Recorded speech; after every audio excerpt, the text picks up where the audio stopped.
kapag nakita ng PCC na talagang merong bid manipulation at bid collusion.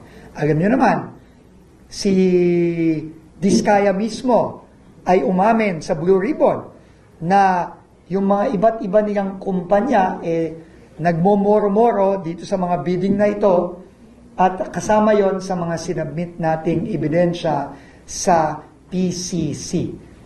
At una pa lang ito.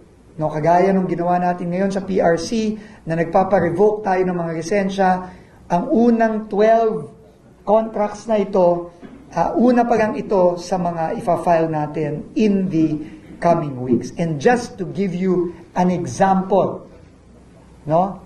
Next slide please. Ang Diskaya from 2016 to 2025, 1,214 flood control projects. Diskaya pa lang yan. At yan ay hindi lang natin isasubmit sa PCC, pero isasubmit din natin yan sa ICI. No, alam nyo naman, ang mandato ayon sa executive order ng ating Pangulo ay past 10 years.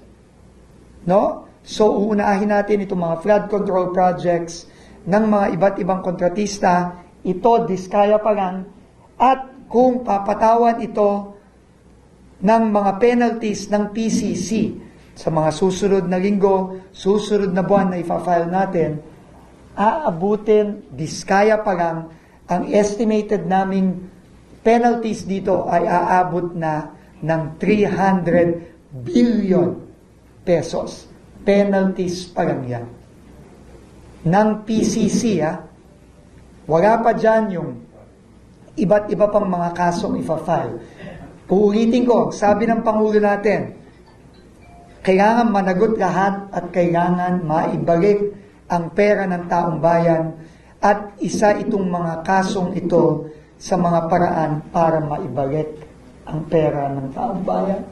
At hindi kami titigil dito. Sila Yusek Rico, sila Yusek Rafi, sila General Ato, sila nagbubuo nito ngayon at tuloy-tuloy tayo magfa-file against all these contractors.